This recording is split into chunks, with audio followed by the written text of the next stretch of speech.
છેલ્લી બેન્ચ ક્લાસની બહાર નીકળે.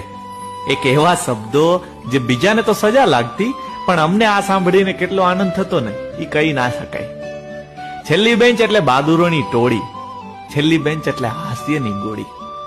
ચાલુ ક્લાસે સિસોટીઓ વાગે એટલે છેલ્લી બેન્ચ, ને ક્લાસરૂમમાં ફટાકડા ફૂટે એટલે છેલ્લી બેન્ચ. જેને બસ આખા ક્લાસને કેમ કરી હસાવવું ને ગણિતના સાહેબનું મગજ કેમ ફેરવી નાખવું એમાં જ રસ હોય, હે એટલે છેલ્લી બેન્ચ.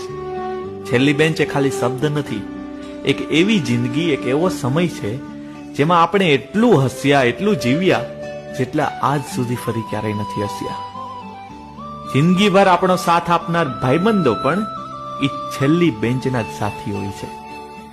આજે જ્યારે છેલ્લી બેન્ચ સાંભળીએ એટલે એ દિવસો, એ ભાઈબંધો, એ દોસ્તારો યાદ આવી જાય છે અને ચહેરા ઉપર એક સ્માઇલ આવી જાય છે.